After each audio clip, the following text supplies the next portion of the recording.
Hi guys, this is the Betamax Man here.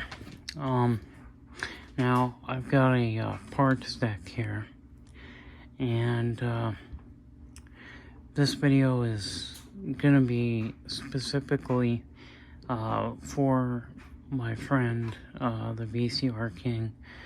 He asked me to do a video on showing how to replace the Hall effect sensor for the video head drum motor. Now, one of the things that he mentioned is that he didn't want to take the head drum out of the machine.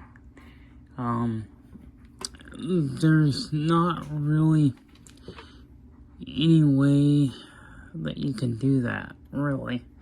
You might be able to, but it would be almost impossible, because I was thinking when I was talking to him earlier, that he might be able to do it without taking the video head drum out. There's just not really any possible way to do it with it still attached. So the Hall effect sensor is right down in here. It's just underneath this pancake motor. This little pancake motor here, this is a magnet. And what you'll want to do is you'll take this nut off. Okay? So you want to hold with one hand, you want to hold the motor, and then loosen that nut. Now when you loosen the nut, you're gonna have to take get a couple of flat screwdrivers, like a couple of standard screwdrivers, so you can pry the motor off, because there's gonna be coils underneath this pancake motor here. This is a magnet. There's a big heavy magnet on the other side. So this whole thing I'm turning, this is the magnet.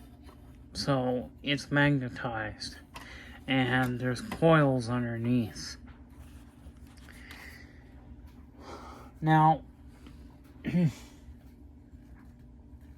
on this one, this is a head drum that has been removed from a machine. But what you'll want to do is you gotta take we'll try and do this so that you can, we'll try and do it in the machine, but it'd be a lot easier if you pull the head drum completely out. Because if I was to change one of these, I would pull the head out.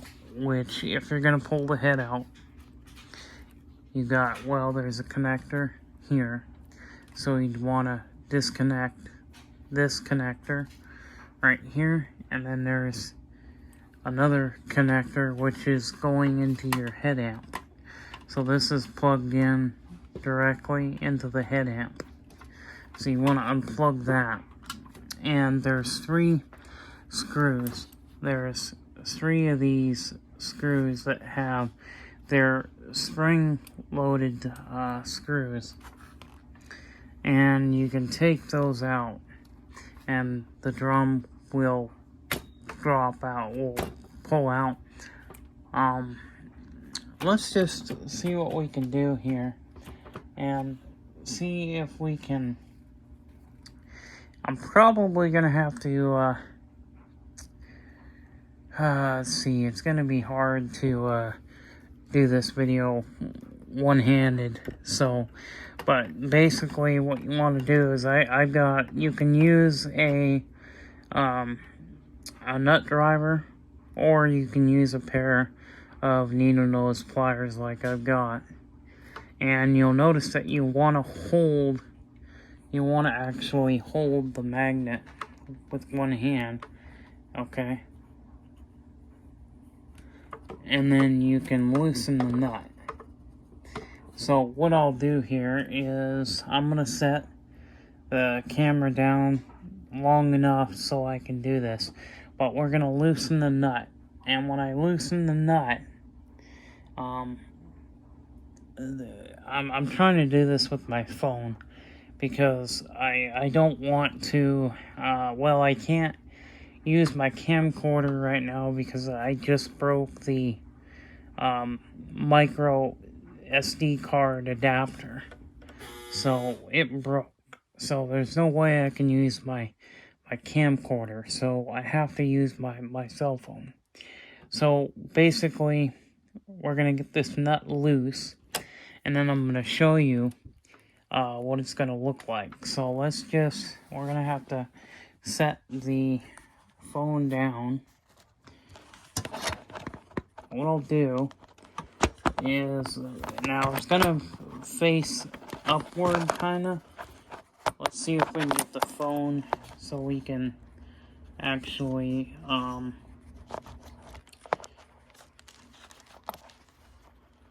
see if we can get some kind of a image here. Okay, so we'll do that. So it's kind of a hard thing to do, but you gotta, well, you know what, this phone's not gonna stay, so we're just gonna have to deal with the fact that phone's probably gonna move on me. But I'm gonna get this nut loose here.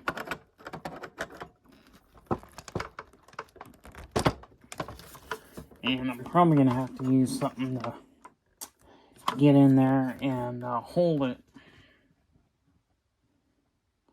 while I do this. So if I can get another screwdriver in between here so I can hold it and lock it in place, you see.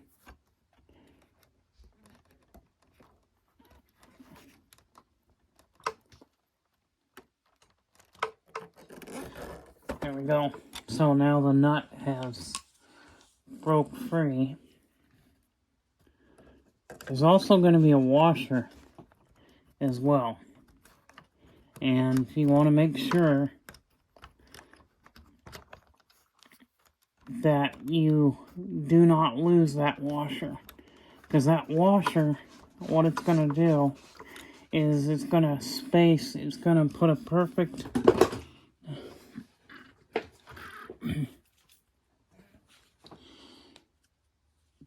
that washer is there to make sure that the pancake magnetic motor stays in a certain spot.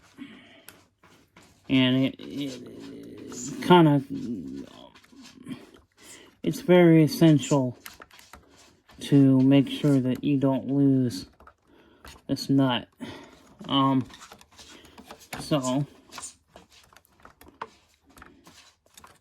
Or the washer, I mean. So put the washer in an area where you won't lose it. Now you want to take a couple of screwdrivers here, okay? Because you're gonna want to pull the motor up. You know, pry the thing up just like that, okay? So that comes off just like that.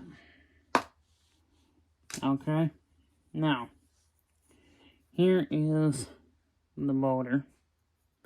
As you can see, it came off.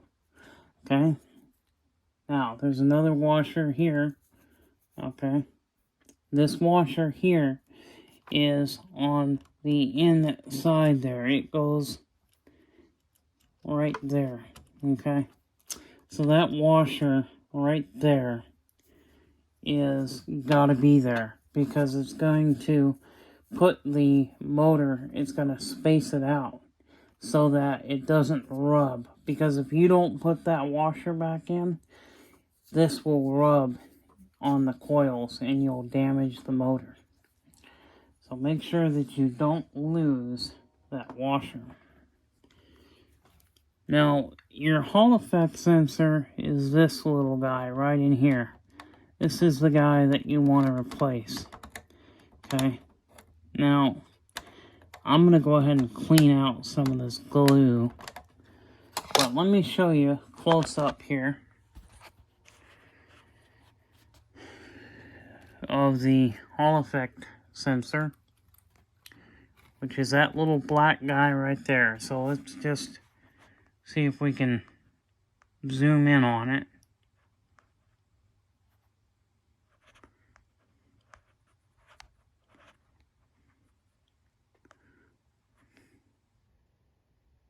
Okay. This is your Hall effect sensor right there. Now there's 3 legs it's connected to.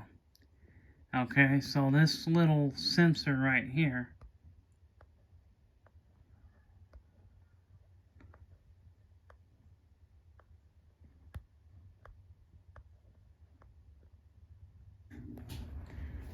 is, there we go. Try to get my fingers out of the way of the camera. But you could literally, you want to clean out all the glue. Okay. Sometimes you can clean all the glue off. You can use a dental pick or a small standard screwdriver like I have here. This works really well for cleaning out all that old glue. And then, so we get that out. And, so what that glue is there for is it's to keep the Hall effect sensor from moving. So from the factory, they would put glue there to keep it in place while it gets soldered. So what you can do is you would have to attach, if you don't take out the drum here. See, you can't really do this with the drum motor, with the head drum in place, because see, you want to take this motor off. This piece here, where the coil piece, this motor here, the bottom part of the motor, you want to have the whole head drum assembly out so you can take this completely off and so you can get to the other side, because this is soldered in place. So the only way to do this without taking that out is you would literally have to somehow attach the new leads to the existing ones. Okay, so you'd have to cut the old sensor head off, and then you could solder the new legs to the existing legs. But that would be extremely hard to do without being able to get to the other side, because you've got to unsolder.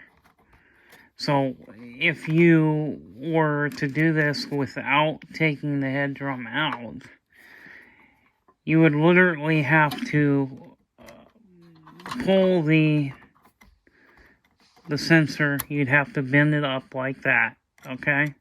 So what you'd have to do is you'll have to cut the old sensor off. This is the sensor right here. This black piece is your Hall effect sensor, okay?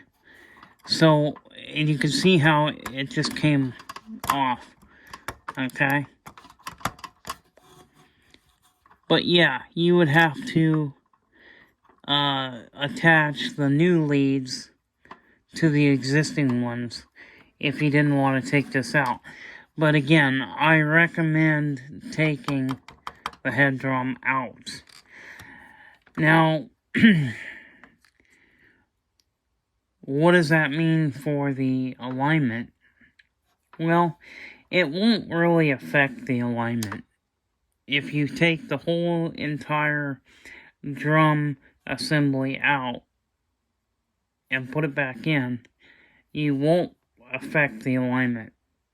You'll affect the alignment if you were to, say, take the upper drum off and physically pull the head off. But that would be, and you put another head on there, then you would need to have the alignment done on it. But not really for this particular chassis, because the way they've designed the video heads, that you can change the head without a eccentricity gauge. But taking the head drum out is pretty easy. Like I said, you've got 3 screws. You've got a spring and you've got a flat washer. So you take that screw off, and there's another screw right there, okay? And then there's a 3rd screw right there. You take those 3 screws out, you take the springs out, you take the washers out, and the head will drop out.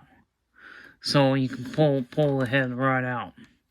And then you can take the motor. You have to take the motor off in order to unsolder the old Hall effect sensor. And then you can put your new one in, solder your new one in. So I don't think that it's going to be possible to even attach your new leads to the existing one, because this is such a small, tight space. So there's not going to be any way that you can do that. I mean, you may be able to, but I seriously doubt it. Now that I'm really taking a look at it and I'm really getting into this to try to show you. But this little black piece right next to my screwdriver here, this is the sensor right here, this sensor. Because what it does is it energizes the coils. So it goes, energizes those coils, and those coils, and then these coils. So it's a 3-phase motor. Okay. Now, as for where do you get your Hall effect sensors? Well, they don't make them anymore, as far as I know. But there are still new old stock being sold on eBay. You can go on eBay and you can find the Hall effect sensor. And so you can get that. Okay? But let me show you how to take that out. Now this video is going to be in 2 parts. So we're going to end part 1 and then we'll show part 2.